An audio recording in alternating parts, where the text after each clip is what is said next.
ED पर वर्षों से आरोप लगता रहा कि सरकार के इशारे पर विपक्ष के नेताओं को निशाना बनाती है।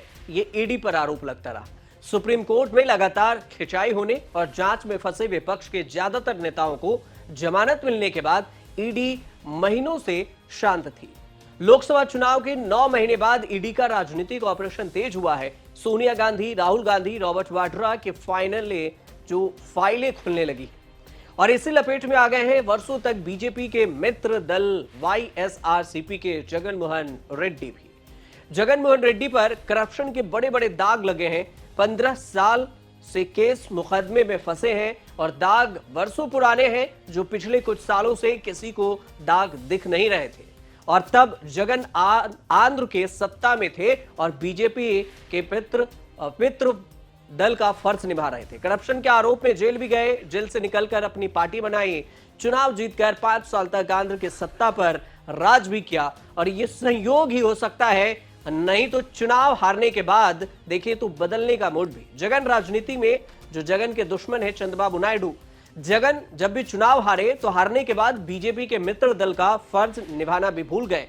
अचानक खुलने लगे और जगन के खिलाफ वर्षों से बंद केस भी एक एक कर फाइलें खुल रही है। ईडी ने बड़ा एक्शन लिया है। मनी लॉन्ड्रिंग केस में जगन मोहन रेड्डी के करीब 27 करोड़ रुपए की संपत्ति, डालमिया सीमेंट्स और की 377 करोड़ रुपए की जमीन जब्त कर ली है। डालमिया सीमेंट्स की जमीन की कीमत करीब 793 करोड़ बताई जाती है। 3 कंपनियां Carmel Asia holdings limited, Saraswati power and industry private limited, Harsha firm Jagan Mohan Reddy के शेयर जब्त किए। Saraswati power and industry private limited वही कंपनी है जिसके शेयर्स को लेकर बहन शर्मिला रेड्डी के खिलाफ जगन ने एनसीएलटी में लीगल एक्शन लिया था।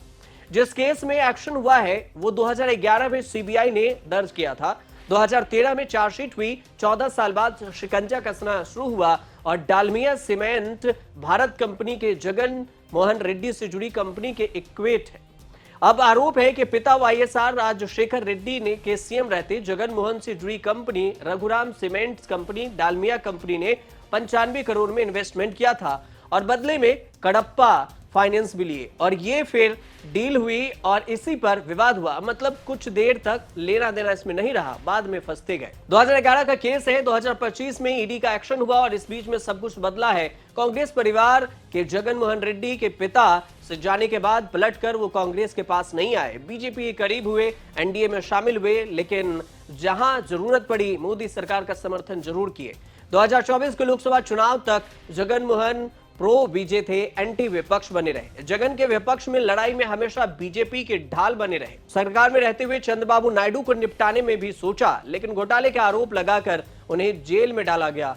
हमेशा एक सा नहीं रहा। 2024 में चुनाव आया, टीडीपी बीजेपी के बीच में अलायंस हुआ। जगन मोहन रेड्डी ने अब अलायंस में नहीं रहे, चंद्रबाबू नायडू अलायंस में रहे। सत्ता आई और शासन में चंद्रबाबू नायडू की सरकार है। जगन मोहन रेड्डी वाईएसआरसीपी पर खूब लीगल एक्शन हो रहा है। अब जगन मोहन रेड्डी कराते हुए दिल्ली तक आ गए, लेकिन असली बड़ा खेल तब शुरू हुआ है अब, क्योंकि तीसरी बार मोदी सरकार बनने के बाद सरकार वक्फ बिल को लेकर आई है और आंध्र की राजनीति में मुसलमान वाईएसआरसीपी और टीडीपी दोनों के वोट बैंक हैं। चंद्रबाबू ने रिस्क लेते हुए वक्फ बोर्ड बिल पर समर्थन कर सरकार का समर्थन किया, लेकिन जगन मोहन रेड्डी ने रिस्क नहीं लिया। मुसलमान नाराज ना हो इसलिए वक्फ बिल पर सरकार का समर्थन नहीं किया, विरोध भी नहीं करना चाहते थे और इसलिए बीजेडी के पैटर्न पर सांसदों के लिए कोई व्हिप जारी नहीं किया। सांसदों को छूट दे दी गई, जिसे समर्थन करना है वो करे, जिसे नहीं करना है वो ना करे। सरकार संसद में जीत गई और तब जगन मोहन रेड्डी ने एक और खेल कर दिया। सुप्रीम कोर्ट में नए वक्फ कानून के खिलाफ भर भर कर याचिकाएं दायर हुई है, तो फिर वाईएसआरसीपी भी अपनी पार्टी भी इस याचिका में शामिल हो गए। पार्टी ने भी सुप्रीम कोर्ट में वक्फ कानून के खिलाफ याचिका लगा दी और यह कदम एकदम बीजेपी के खिलाफ और सरकार को चैलेंज करने जैसा है। जगन मोहन रेड्डी विपक्ष के साथ तो नहीं है और ना ही गए, लेकिन विपक्ष की लिस्ट डाल जरूर दिए। लेकिन बीजेपी के मित्र दल में स्टेटस बदलकर विरोधी दल में अब आ गए हैं। यह सब होता है जगन मोहन रेड्डी तक पहुंच गए हैं ईडी, और यही वजह है कि इनडायरेक्टली भी ईडी अब जगन मोहन रेड्डी को शिकंजे में ले रही है। अब आगे क्या कुछ होगा, जगन मोहन रेड्डी पर कौन सी नई मुसीबतें आएंगी, ये आने वाला वक्त में पता चलेगा। फिलहाल आपको ये रिपोर्ट कैसे लगी हमें जरूर बताइएगा और कमेंट कीजिएगा और देखते रहिए न्यूज़ तक।